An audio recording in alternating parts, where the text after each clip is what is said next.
Homelessness in Santa Monica. So homelessness is a big issue for all transit agencies. You know, we have issues where we want more ridership, but then we also have riders that are not as comfortable with the type of riders that may ride our buses.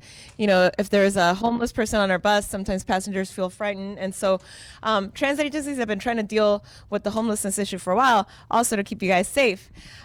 So here at the city of Santa Monica, about 2 years ago, the city manager hired an advisor on homelessness because I think it was about 2-3 safety meetings ago that we talked about homelessness and how there was a big increase in it here in Santa Monica particularly, but countywide.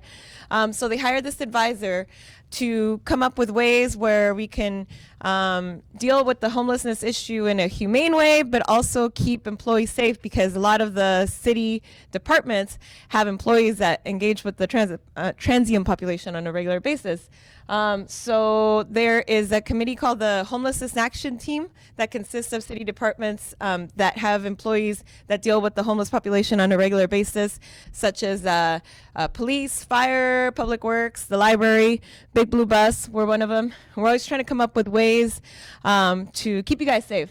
So I'm going to show you a video and then we can talk about it in a little bit. So this video was created by the Homelessness Action Team, and it's featuring Sergeant Erica Clufy, who is our homelessness liaison for Big Blue Bus.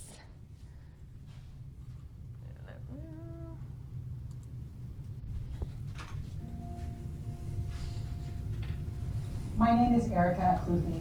I am a sergeant with the SMPD, and I supervise our homeless liaison program, the HELP team. I'm reaching out to you today because I see how similar my mission is to that of the BBB's motor coach operators, and I need your help. Our roles in the city have much in common. We are here to serve our community, we want to help people, and we often see our customers at their most vulnerable. I could make a joke about how we're also providing transportation, but it's much more than that. I'm not just a taxi to jail, and you're not simply a ride down the street. We can be lifelines. Police officers and bus drivers interact with the public exactly where they are, in their space. I call this street level interaction, and it's the most real experience there is. It's sometimes a thankless job, most of the time actually, but it can also be very satisfying and literally life-altering when someone who's chronically homeless, sick, and in despair gets the help they need to get cleaned up and off the streets. I'm here today because I want to engage you, my MCO partners, to increase your awareness of social service resources and get you actively involved in bettering the lives of this vulnerable population. Speaking from personal experience, I feel blessed to have the opportunity to get to know many members of our chronic and transient homeless population.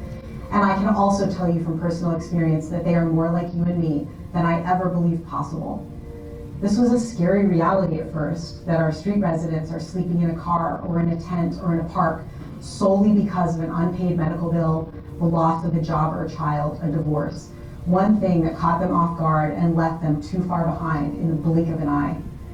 The other sobering reality is that many of our house neighbors are housing insecure and just barely making it from check to check. They're only one small step away from those out on our streets. Most of us see homelessness as a car filled with personal belongings or sidewalk encampments, and we can't possibly understand why people would let themselves fall so far. I thought for a long time that it was a lifestyle choice, and this made it easier to avoid feeling any empathy or connection with our street residents. They weren't people, just a problem to be solved. Police officers and MCOs can bridge the gap to our customers who are experiencing homelessness or at risk of homelessness just by engaging them, learning about their challenges, providing resources, and encouraging them to connect.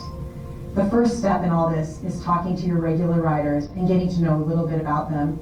Though it may not seem like it from the outside, every homeless person became homeless for a different reason, and every one of them is missing something they desperately need. We are in a unique position to be able to identify the missing piece because we are part of their routine. We are part of their world, street level. It starts with simple questions and can build into a relationship of trust. You see a lot of things that my team sees out in the field, but you also get a glimpse into their lives like we never will. If you find ways to engage with people you feel safe talking to, you can go a long way to helping them find a way out of homelessness. We know you are already treating them with the respect they deserve and that you expect to be returned. This is a chance to go that step beyond and really help them. We also know that there are hundreds of people living in Santa Monica who are on the verge of being evicted, either because the owner wants to raise the rent to market rate, or they are just not able to keep up with inflation and a fixed income. This includes elderly people, working people, families with children, many of whom are relying on public transportation. And we know that there are at least 1,000 people sleeping on our streets on any given night, many who rely on BBB to get around. If we can just save one 80-year-old from being kicked out onto the street, because we currently have a program in the city that will help pay rent, then I think that is a success. And if there's one street resident who needs some encouragement and directions for getting to one of our regional intake centers and signed up for a housing list, that is also a success.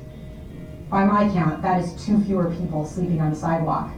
Multiply that by 350 MCOs, and that is a profound change for the better. I hope that all of you will join in the mission to get everyone in. Please be on the lookout for materials you can take with you on your routes. And I would like to encourage feedback as we test this initiative to make sure it is working for everyone. Thank you for your time today, and a greater thank you for the work you do in your community.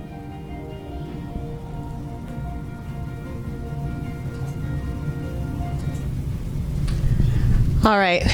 So let me ask you guys a question. Has anyone here ever experienced homelessness in any way, whether it's, living in a car or not having a place to stay? Thank you for sharing. I have as well. And, it could be a really difficult situation, and it can happen to anyone, any one of us, pretty easily at any point.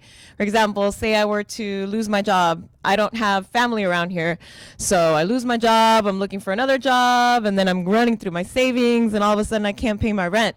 So now I'm out in the street, sleeping in my car, still trying to find a job. But how difficult is it to find a job when you have to go to a job interview and you don't have clean clothes, you smell, you are trying to put contact information on an application because you need to be contacted, but your phone is disconnected. And so it could really snowball out of control pretty easily.